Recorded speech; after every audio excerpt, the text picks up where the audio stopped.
now? What's your vision?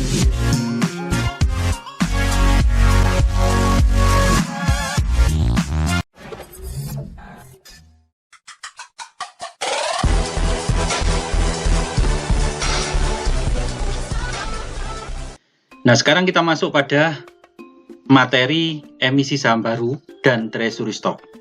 Nah, ini sudah kita pernah bahas di bab sebelumnya, cuman bedanya pada kali ini kita akan membahas adanya emisi saham baru di pertengahan periode, juga adanya treasury stock di tengahan periode. Nah, di kasus 14, ini kita bisa lihat bahwa tanggal 1 bulan 1 PTX membeli 85.000 lembar saham PTY nominal Rp1.000, harga pasar 1.300. Kemudian tanggal 1 bulan 9 PTY mengeluarkan emisi saham baru di sini sebanyak 25.000 lembar. Nah, ini ada kurangnya di kasus ini. Dijual dengan harga berapa? Misalkan dengan harga yang sama. Dijual dengan harga pasar 1.300 per lembarnya. Misalkan tambah seperti ini. Maka pencatatannya tanggal 1 bulan 1 ini PTX membeli 85.000 lembar. Berarti investasi saham pada PTY ini sebesar 85.000 lembar dikalikan 1.300. Berarti ketemunya di sini adalah sebesar 110.500.000. Kemudian karena tunai yang berkurang di PTX di sini adalah kas. Kas berkurang sebesar angka yang sama, yaitu 110.500.000. Akan tambah seperti ini. Kemudian kepemilikan pada tanggal ini adalah 85.000 lembar yang dimiliki dibagi lembar saham yang beredar 100.000 lembar, maka kepemilikannya adalah 85%. Pada tanggal ini wajib membuat laporan keuangan konsolidasi. Kemudian tanggal 1 bulan 9 PTY mengeluarkan saham baru sebanyak 25.000 dijual dengan harga 1.300. Nah, alternatif penjualan di sini sesuai dengan prosedur, yaitu yang pertama harus ditawarkan ke mayoritas dulu, yaitu ke PTX. PTX mau membeli saham baru tersebut atau tidak. Jika PTX tidak mau membeli, maka ditawarkan ke sisi minoritas, yaitu PTY. Nah, kalau PTY juga tidak mau membeli, maka alternatif ketiga ditawarkan ke investor yang baru. Jadi tidak bisa langsung loncat ke investor yang baru. Nah, langkah-langkahnya tambah seperti itu tadi.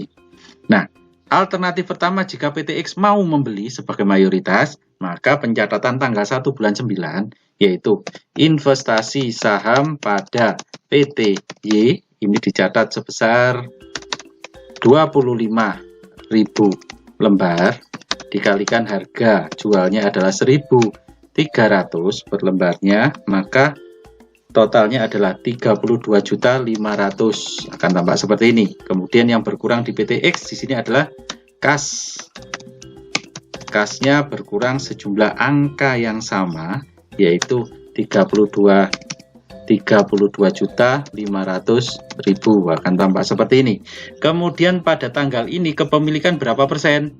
Kepemilikan PTX lembar saham yang dimiliki adalah 85.000 lembar yang awal ditambahi 25.000 lembar yang emisi, berarti totalnya adalah 110.000 lembar.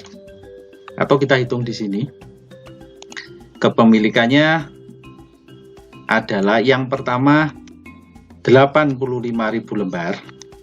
85.000 lembar ditambahi 25.000 lembar yang dibeli dari emisi. Kemudian lembar saham yang beredar sebelum adanya emisi adalah 100.000 lembar. 100.000 lembar ditambahi adanya emisi adalah 25.000 lembar, sehingga totalnya adalah 110 dibagi 125, sehingga kepemilikan PTX terhadap PTY pada periode ini adalah sebesar 88%. Akan tampak seperti ini. Nah, alternatif kedua, PTX tidak mau membeli. Nah, maka pada tanggal 1 bulan 9 yang dilakukan oleh PTX di sini tidak ada pencatatan, karena yang membeli adalah dari sisi luar PTX, entah itu minoritas, entah itu investor yang baru. Tapi pada tanggal 1 bulan 9 terjadi perubahan kepemilikan dalam bentuk persentase kepemilikannya. Pada tanggal tersebut PTX tidak mau membeli sehingga kepemilikannya hanya sebesar 85.000 lembar yang dimiliki pada awal periode, dan pembaginya ini adalah awalnya 100.000 lembar ditambahi emisi saham baru 25 sehingga pembaginya adalah 125.000 lembar. Sehingga pada tanggal ini kepemilikan PTX meskipun dia tidak melakukan transaksi terjadi penurunan, yaitu sebesar 68% pada tanggal ini.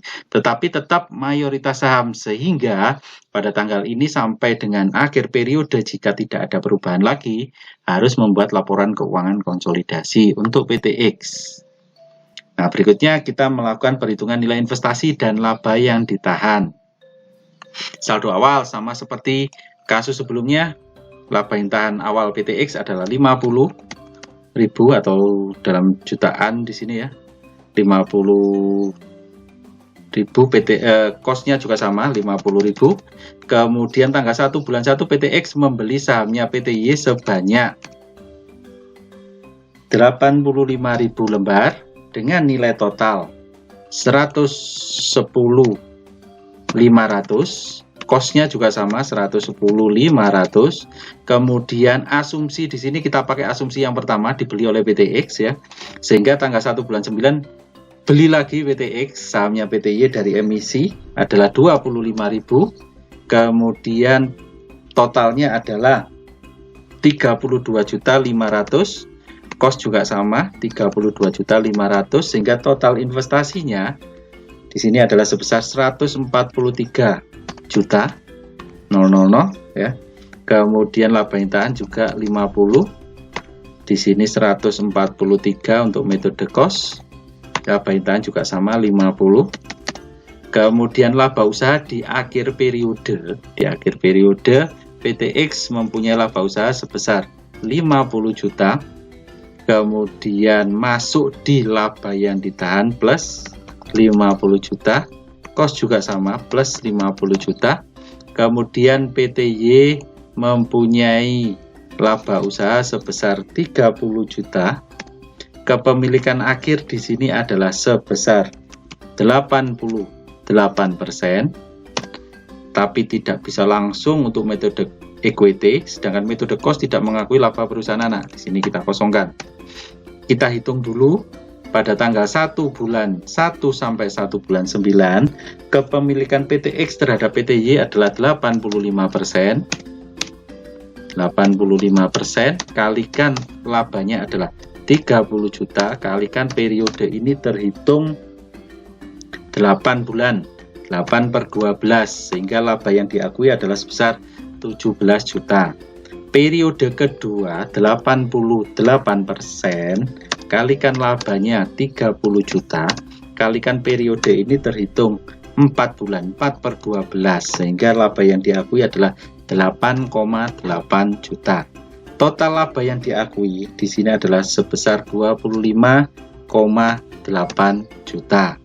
Sehingga di metode equity, total laba yang diakui adalah 25.800.000, sehingga saldo setelah laba di sini adalah sebesar 168.800.000. Kemudian di laba yang ditahan 125.800.000. Metode cost investasi tetap 143 juta. Kemudian laba yang ditahan metode cost tetap 100 juta. Tampak seperti ini. Kemudian dividen PTX yang dibagikan oleh PTX pada akhir periode adalah 20 juta, sehingga masuk di laba yang ditahan mengurangi 20 juta. Di metode cost juga sama, mengurangi 20 juta. Kemudian PTY membagikan dividen pada akhir periode adalah sebesar 10 juta. Kepemilikan akhir di sini adalah sebesar 88%, sehingga di metode equity akan mengurangi investasi sebesar 8.800.000, kan tampak seperti ini. Sedangkan di metode cost menambahi laba yang ditahan sebagai pendapatan dividen 8.800.000, sehingga saldo akhir untuk metode equity investasinya adalah sebesar 160 juta. Laba yang ditahan metode equity adalah 105,8 atau 800. Kemudian metode cost investasinya adalah 143 juta. Laba yang ditahannya metode cost adalah 88.800.000. Tampak seperti ini untuk perhitungan nilai investasi dan laba yang ditahan. Nah, kalau sudah ketemu saldo akhir ini, kita bisa memasukkan di kertas kerjanya. Nah, untuk kertas kerjanya, untuk kali ini saya akan mengerjakan dengan metode equity, sedangkan metode cost-nya silakan Anda coba mengerjakan sendiri. Kita mulai dari kasnya. Kas awal PTX kita hitung dulu. Di sini adalah sebesar 150 juta. Kemudian investasi dua kali. Yang pertama investasi sendiri, yang kedua dari hasil emisi. Sehingga totalnya adalah sebesar 143 juta minus. Kemudian laba usaha 50 juta. Dividen yang dibagi minus 20 juta. Dividen perusahaan anak 8,8 juta, sehingga saldo akhirnya di sini adalah sebesar 45,8. Kemudian kasnya PTY. Kasnya PTY awalnya adalah 25 juta. Dari emisi dia dapat uang tunai senilai 32.500.000. Kemudian laba usaha 30 juta, dividen yang dibagikan adalah minus 10 juta. Dividen perusahaan anak tidak ada, sehingga saldo akhirnya adalah 77.500.000. Kita masukkan di sini. Kas akhirnya adalah 45,8, kemudian PTY 77,5, sehingga total kasnya adalah sebesar 123,3, akan tampak seperti ini. Kemudian piutangnya PTX adalah 50, PTY 25, sehingga totalnya di sini adalah 75 juta. Investasi saham pada PTY, ini kalau menggunakan metode equity adalah 160 juta, kelebihan kita tangguhkan. Aktiva tetap 300 juta.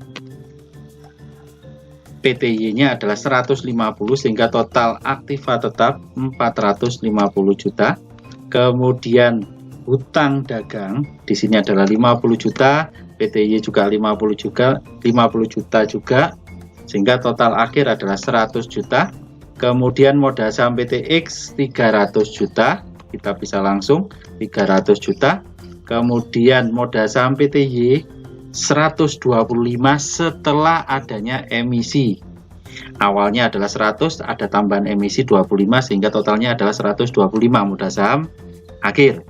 Kemudian kepemilikan akhir adalah 88%, tapi eliminasinya tidak bisa langsung, kita harus menghitung tanggal 1 bulan 1 sampai 1 bulan 9 kepemilikan masih 85%. Kalikan modal saham pada periode itu adalah 100 juta. Kalikan periode ini adalah terhitung 8 bulan, 8 per 12, sehingga ketemunya adalah sebesar 56,7. Kemudian tanggal 1 bulan 9 sampai akhir tahun kepemilikan adalah 88%. dikalikan modal periode ini 125 juta, ada kenaikan. Dikalikan periode ini terhitung 4 bulan, 4 per 12, sehingga ketemunya adalah 36,6. Tampak seperti ini. Kemudian total eliminasinya berarti adalah 93,3. Nah, kita masukkan di sini adalah sebesar 93,3, sehingga hak minoritasnya adalah sebesar 31,7, akan tambah seperti ini. Kemudian agionya PTX di sini adalah sebesar 100 juta. Kita langsungkan di sini adalah 100 juta. Kemudian agionya PTY, agio PTY awalnya adalah 30. Kemudian ada tambahan emisi dijual di atas nilai nominal, itu tambahannya 7,5, sehingga totalnya adalah 37,5. Eliminasi kita harus hitung bertahap juga. Pada periode 1 bulan 1 sampai dengan 1 bulan 9, kepemilikannya adalah 85%, kalikan agio pada periode ini 30 juta, kalikan periode ini terhitung 8 bulan, 8 per 12, sehingga ketemunya adalah 17 juta. Kemudian periode kedua 88%, kalikan 37,5 periode ini, dikalikan periode ini terhitung 4 bulan, 4 per 12, sehingga totalnya adalah 11. Total eliminasinya berarti adalah sebesar 28. Nah, kita masukkan di eliminasi agionya sebesar 28 juta, sehingga hak minoritasnya adalah sebesar 9,5, akan tambah seperti ini. Kemudian laba yang ditahan PTX kalau menggunakan metode equity, kita bisa lihat di kolom equity, itu adalah 105,8. Kita masukkan langsung di sini 105,8.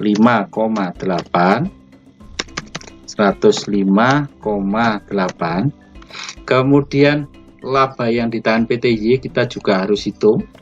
Awalnya adalah sebesar 20 juta.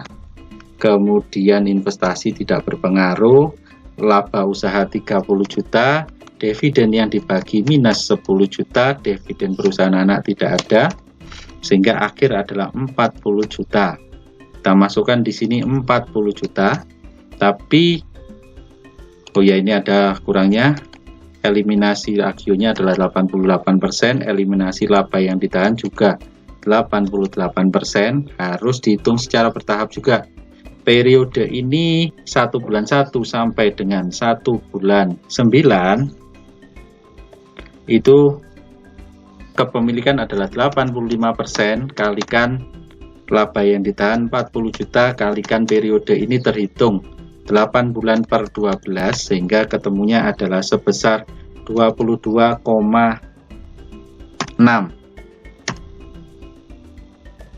Terus periode kedua adalah 88%, kalikan 40 juta, kalikan periode ini terhitung 4 bulan, 4 per 12, sehingga ketemunya adalah 11,7.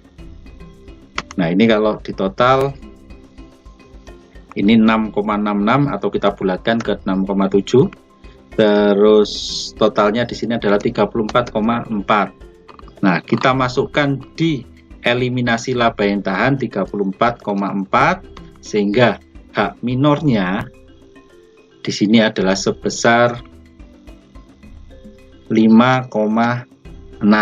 Oh ya, ini ada kekeliruan, ini mestinya dikredit sebesar 105,8. Kemudian kita total dulu untuk neraca individu PTX. Ini totalnya adalah sebesar 555,8.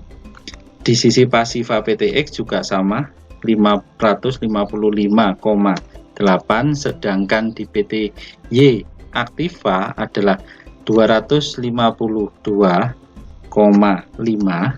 Di sisi pasifanya juga sama 252,5. Kemudian kita baru lakukan menyamping, yaitu eliminasi investasinya.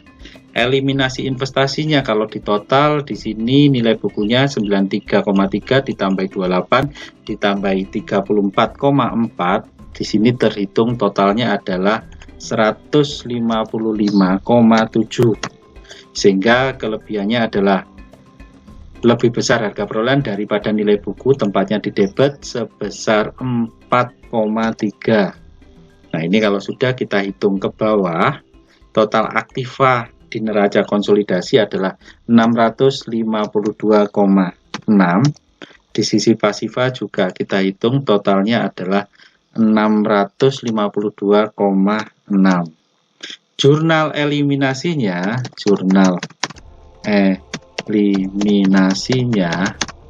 adalah yang didebet adalah modal saham PT Y sebesar 93,3, kemudian debet lagi AGIO PT Y sebesar 28 juta, kemudian laba yang ditahan PT Y sebesar 34,4. Kemudian yang dinolkan di sini adalah investasinya. Investasi saham pada PT Y kita nolkan sebesar 160 juta.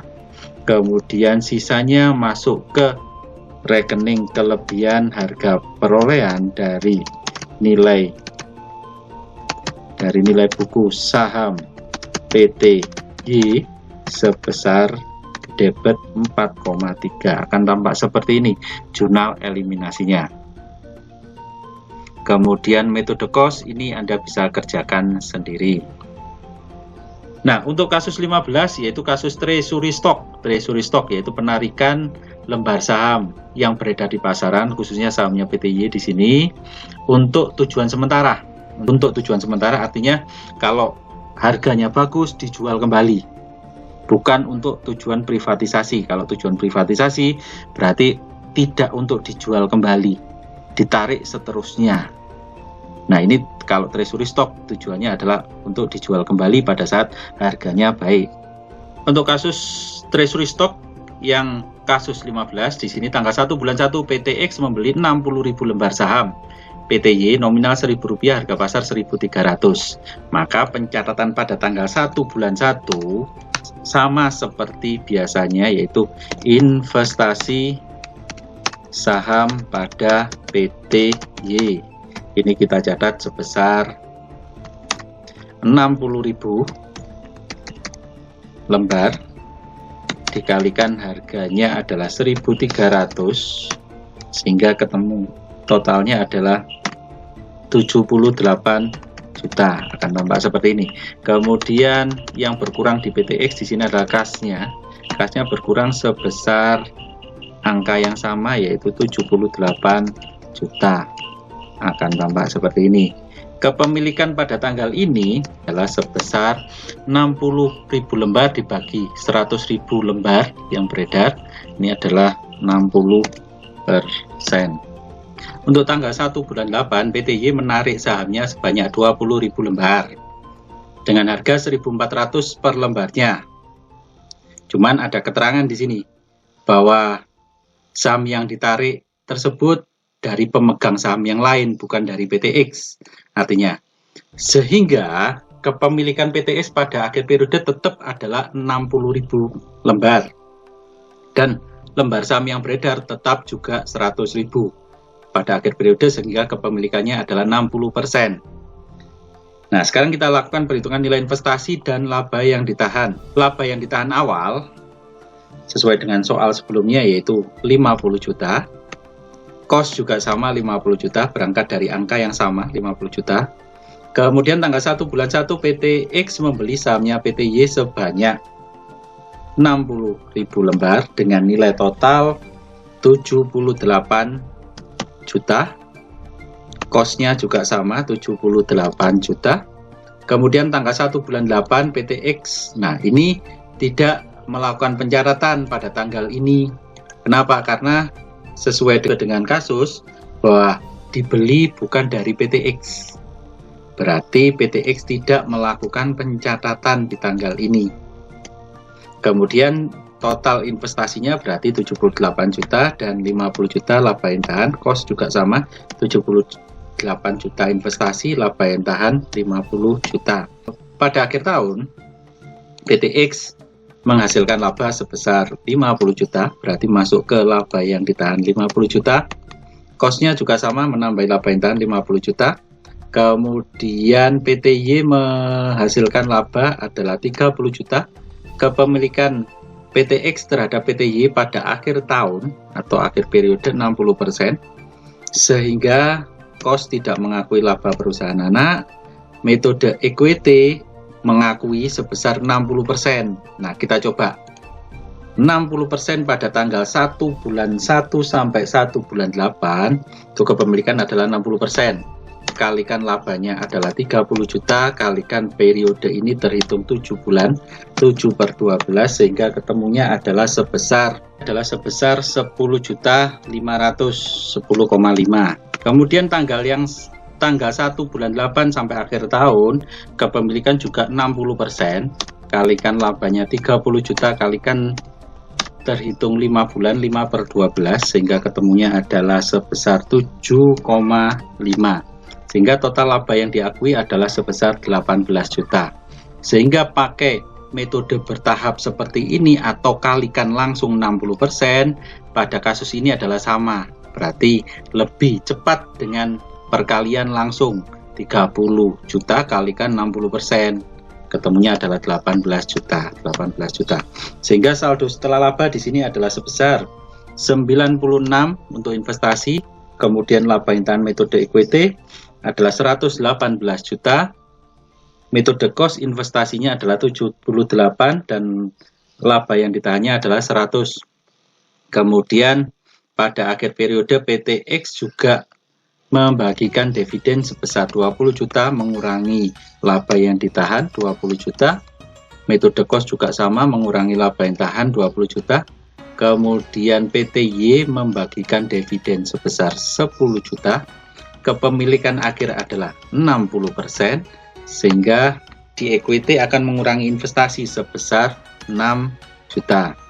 Dan di metode cost akan menambahi laba yang ditahan sebagai pendapatan dividen, yaitu 6 juta. Sehingga saldo akhir untuk metode equity investasinya adalah sebesar 90 juta, laba intahan 98 juta, metode cost investasinya adalah 78 juta, laba intahan adalah sebesar 86 juta. Akan tampak seperti ini perhitungan nilai investasi dan laba yang ditahannya. Kasus ini saya akan mengerjakan metode cost, metode equity-nya Anda kerjakan sendiri. Kita mulai dengan perhitungan kas. Kas awalnya PTX pada awal periode adalah sebesar 150 juta, dipakai untuk beli investasi di sini adalah minus 78 juta.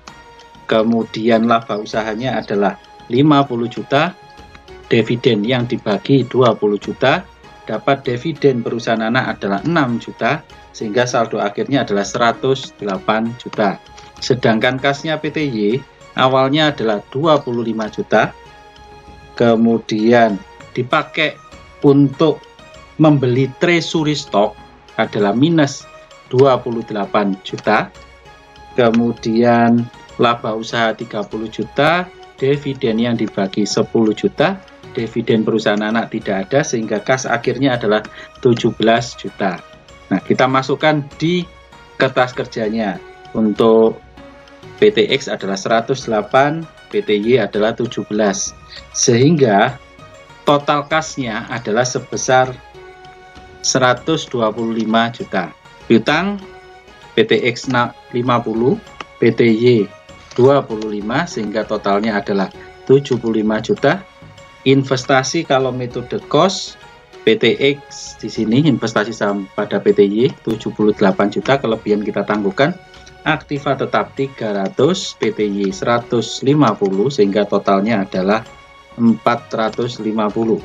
Kemudian hutang dagangnya 50, PTX, PTY 50, sehingga totalnya adalah 100. Modal saham PTX adalah 300, kita langsungkan 300. PTY modal sahamnya adalah 100, kepemilikan akhir adalah 60%. Nah, ini karena sama perhitungannya bertahap maupun langsung, sehingga kita langsungkan saja untuk mempersingkat, yaitu 60% dari 100 juta adalah 60 juta, hak minor adalah 40, AGIO PTX adalah 100 juta, kita langsungkan berarti 100 juta, AGIO PTY adalah 30 juta, kepemilikan akhir adalah 60%, dari 30 juta adalah 18 juta, sehingga hak minornya adalah sebesar 12 juta, akan tampak seperti ini. Laba yang ditahan PTX, kalau menggunakan metode cost ini adalah sebesar 86 juta. Kita langsungkan berarti 86 juta. Kemudian laba yang ditahan PTY ini harus kita hitung sama seperti sebelumnya, yaitu awalnya 20, investasi tidak berpengaruh, kemudian laba usaha 30, dividen yang dibagi 10, dari anak tidak ada, sehingga akhirnya adalah 40. Kita masukkan di sini sebesar 40. Cuman kalau metode cost di sini adalah kepemilikan 60% dari laba yang ditahan awal. Laba yang ditahan awal adalah 20 juta. Sehingga di sini adalah sebesar 12 juta. Kemudian ada rekening laba yang ditahan untuk perusahaan induk. Di sini adalah laba bersih. Laba usaha 30 dikurangi dividen 10, berarti laba bersihnya 20 dikalikan 60%. Berarti di sini adalah sebesar 12, sehingga hak minornya adalah sebesar 40 dikurangi 12 dikurangi 12 lagi, berarti ketemunya adalah 16 juta. Akan tambah seperti ini. Sebelumnya kita hitung dulu untuk total aktiva individu PTX. Di sini adalah 536. Kemudian total pasiva PTX di sini adalah sama 536. Total aktiva PTY individu 220, dan total pasiva PTY di sini adalah sebesar 220 juta juga. Berikutnya kita masuk ke eliminasi investasi. Investasinya kita total, yaitu 60 ditambah 18 ditambah 12, sehingga ketemu nilai bukunya adalah sebesar 90 juta. Sehingga lebih besar nilai buku. Di sini kelebihannya nilai buku dari harga perolehan saham PTY, tempatnya di kredit, sebesar 90 minus 78, sehingga ketemunya adalah 12 juta. Nah, kalau sudah ketemu seperti ini, kita total di sisi aktivanya ini ada kurangnya. Ada kurangnya karena di sini ada rekening baru namanya treasury stock. Treasury stock yang punya adalah PTY. PTY di sini adalah sebesar 28 juta. Sehingga total aktifannya di sini ada 28 juta. Total sisi debitnya atau sisi aktivanya di sini adalah sebesar 678, dan total pasifanya juga sama 678. Nah, berikutnya untuk jurnalnya. Pada saat terjadinya treasury stock, pencatatan yang dilakukan oleh PTY adalah treasury stock sebesar lembar saham dikalikan harga treasury-nya pada saat itu, ketemu totalnya adalah 28 juta. Kemudian yang berkurang di PTY adalah kas-nya juga berkurang sebesar 28 juta pada saat treasury stock. Kemudian jurnal eliminasinya, di debitnya adalah modal saham PTY, ini adalah sebesar 60 juta. Kemudian AGIO PTY juga dikurangkan di sini sebesar 18 juta. Kemudian laba yang ditahan PT Y ini kita kurangkan juga sebesar 12 juta. Kemudian investasi kita nolkan, investasi saham pada PT Y sebesar 78 juta.